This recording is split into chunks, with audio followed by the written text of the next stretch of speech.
21 movie. I know थोड़ा सा late हो चुका हूं।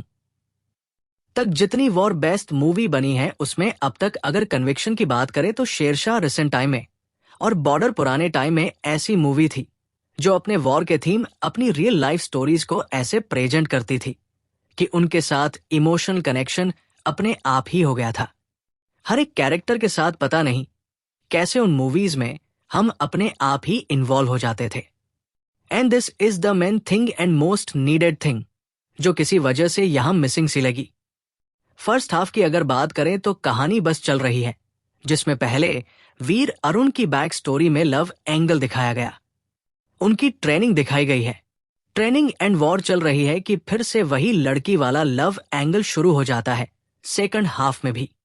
I mean it's okay, biopic है, लेकिन क्या बायोपिक में हर चीज दिखाना जरूरी है जो एक वॉर बेस्ड मूवी में बिल्कुल भी जरूरी नहीं होती। चलो उसको प्रॉपर नेगेटिव पॉजिटिव के एस्पेक्ट से देखते हैं। तो पॉजिटिव ये है कि यहाँ बैटल जितनी भी दिखाई गई है सारी रियल लोकेशनेशंस पे है, रियल टैंक्स है, कुछ फेक वगैरह ऐसा कुछ लगता नहीं है। पूरे मूवी में धर्मेंद्र सर को देख के पता नहीं एक अजीब सी खुशी हो रही थी अंदर से। मे बी क्योंकि वो अब हमारे बीच में नहीं है एंड उनको हम लास्ट टाइम किसी मूवी में इतना बड़ा रोल करते हुए देख रहे हैं। अगस्ता का भी रोल डिसेंट है। जब उनकी एंड ओरिजिनल वीर और उनकी फोटो एक साथ रख के देखोगे तो कास्टिंग तो पर्सनालिटी के हिसाब से अच्छी की गई है। बट इस पॉइंट पे शायद मैं कहूंगा कि अगस्त की जगह ईशान खट्टर होते या इवन आदि विशेष होते या इवन विशाल जेठवा होते तो आई थिंक ये रोल और ज्यादा सूट कर जाता। बट ओके, अब मूवी तो बन चुकी है, उस पर ज्यादा क्या ही बोलूं मैं। लेकिन ये मूवी वॉर से हटकर एक अलग टेक रखने की कोशिश में लगी रहती है कि इंडिया पाकिस्तान भाईचारा कैसे दिखाया जाए। आई मीन भाई, आई नो अगेन ये एक बुक पर बेस्ड मूवी है, 1971 में ये सारी चीजें हुई भी होगी, लेकिन आप अपने सोल्जर को हीरो दिखाओ ना, उसका स्ट्रगल दिखाओ, उसकी बहादुरी दिखाओ। और मूवी का मेन बेस ही यही होना चाहिए था।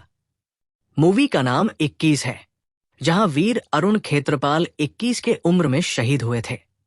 तो वो जो टैंक बैटल था, अगर उस पर ज्यादा फोकस किया होता तो ये मूवी हम लोग भी किसी अलग नजरिए से देखते।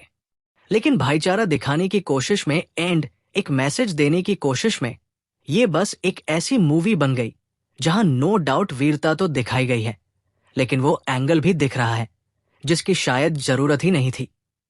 अब मैं इस मूवी के लिए एक्साइटेड भी इसलिए था क्योंकि दो चीजें थी मैन, एक तो धर्मेंद्र सर और दूसरे श्रीराम राघवन जिन्होंने हमें अंधाधुंध एंड मेरी क्रिसमस जैसी मूवीज दी है। बट आई थिंक ये उनका जॉन नहीं है, वॉर एंड ड्रामा। एंड देखो इसमें मसाला मूवीज की तरह एक्शन एंड आइटम सॉन्ग्स की जरूरत वैसे भी नहीं है, और वो है भी नहीं, जो कि अच्छी बात है। पर एक सोल्जर लाइफ को दिखाने में जो कन्विक्शन चाहिए था वो बस मिसिंग सा था। मेरे यहां तो यार बीच में लोग उठकर भी चले गए थे एंड कुछ तो बड़ी मूवी में मोबाइल में घुसे हुए थे।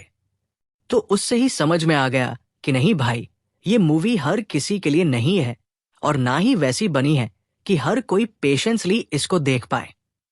देखो 3 मेन पॉजिटिव्स है, एक धर्मेंद्र सर, दूसरे जयदीप अहलावत एंड तीसरा है इसका रियल लाइफ टैंक बैटल्स।